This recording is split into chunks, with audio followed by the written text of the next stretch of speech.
आज की जो सबसे बड़ी अपडेट है वो भारत और चाइना को लेकर निकल कर आ रही है और इस वीडियो में हम डिस्कस करेंगे कि किस तरह से चाइना की सरकार यानी कि जो चाइना की सरकार के स्पोक्स पर्सन हैं वो वर्ल्ड मीडिया के सामने भारत की कंप्लेन कर रहे हैं और कह रहे हैं कि भारत की मोदी सरकार भारत के अंदर पत्रकारिता को दबाने का काम कर रही है और भारत के अंदर मीडिया इंडिपेंडेंट नहीं है और भारत के अंदर पत्रकारिता का दमन किया जा रहा है। सबसे मजे की बात देखिए, ये सब बातें वो देश बोल रहा है जहां दूर दूर तक लोकतंत्र का कोई नामो निशान नहीं है। इसके साथ ही चाइना ने मोदी सरकार के ऊपर ये भी आरोप लगाए हैं कि भारत की मोदी सरकार पूरी दुनिया के सामने जाकर कहती है कि हमें चाइना के साथ अपने टाइज को मजबूत करना है, यानी चाइना के साथ अपने रिश्तों को सुधारना है। लेकिन मोदी सरकार अंदर ही अंदर कुछ ऐसे कदम उठा रही है जो चाइना को पनिश करने के लिए उठाए जा रहे हैं। अब अगर साल 2023 की वर्ल्ड प्रेस फ्रीडम इंडेक्स की रिपोर्ट को देखें तो उसमें कुल 180 देश थे और जो ये 180 देश थे उनको इस आधार पर रैंक किया गया था कि इन सारे देशों में प्रेस को कितनी आज़ादी है, यानी जो लोग यहाँ पर पत्रकारिता करते हैं, जो यहाँ के रिपोर्टर्स हैं, वो कितने इंडिपेंडेंट तरीके से वहाँ पर काम कर सकते हैं। फिर चाहे उनको अपनी सरकार के खिलाफ कोई रिपोर्ट छापनी हो या कोई आर्टिकल छापना हो, तो क्या उनको इस चीज़ की आज़ादी है या फिर नहीं। और इसमें कुल 180 देश लिए गए थे, यानी ऑलमोस्ट दुनिया के सभी प्रमुख देशों को इसमें शामिल किया गया था।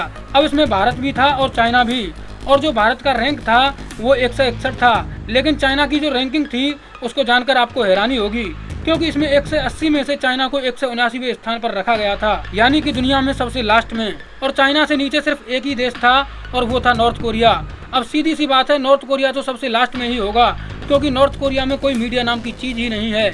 लेकिन चाइना का 179 रैंक पर होना ये साफ दर्शाता है कि चाइना के अंदर मीडिया का क्या हाल है और जो वहाँ पर रिपोर्टर्स हैं, चाइना की सरकार उनको किस तरह से ट्रीट करती है और वो कितनी इंडिपेंडेंट तरीके से वहाँ पर रिपोर्ट छाप सकते हैं। चाइना के अंदर जब भी कोई जर्नलिस्ट या रिपोर्टर अपनी सरकार के खिलाफ रिपोर्ट छापता है तो उसको उसी समय पर वहाँ की सिक्योरिटी एजेंसीज के द्वारा अरेस्ट कर लिया जाता है।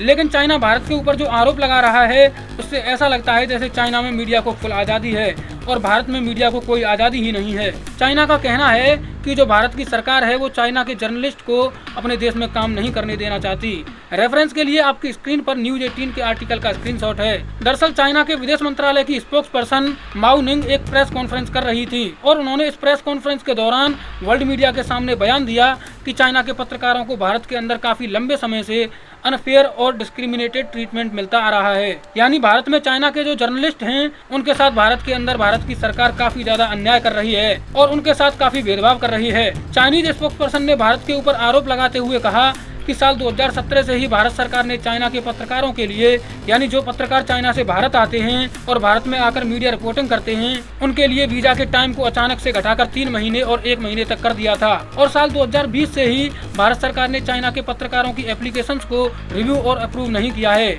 जिसके कारण जहाँ पर पहले 14 के करीब चाइनीज पत्रकार भारत के अंदर काम कर रहे थे वो अब मात्र 1 ही रह गया है। और जो एक चाइनीज पत्रकार भारत में रह गया है उसका भी वीजा भारत सरकार ने इस बार रिन्यू नहीं किया है, यानी उसको भी वापस चाइना जाना पड़ सकता है। उसके बाद फिर भारत में चाइना के पत्रकारों की संख्या बिल्कुल 0 हो जाएगी। चाइनीज स्पोक्स पर्सन माओ निंग ने इसके साथ ही भारत को चेतावनी देते हुए कहा कि चाइनीज मीडिया ऑर्गेनाइजेशंस के राइट्स और इंटरेस्ट को सुरक्षित करने के लिए अब चाइना को भी भारत के ऊपर एक्शन लेना ही पड़ेगा। अब चाइना का यहाँ पर कहना है कि साल 2017 के बाद से ही जो भारत की सरकार है उसका चाइना से आने वाले पत्रकारों के लिए व्यवहार चेंज हो गया है। अब आपको याद होगा साल 2017 में क्या हुआ था। साल 2017 में डोकलाम विवाद हुआ था और उसके बाद ही भारत और चाइना के टाइज बिल्कुल ही खराब हो गए। उसके बाद भारत सरकार ने चाइना से आने वाले पत्रकारों का वीजा टाइम 1 साल से घटाकर 3 महीने तक कर दिया था।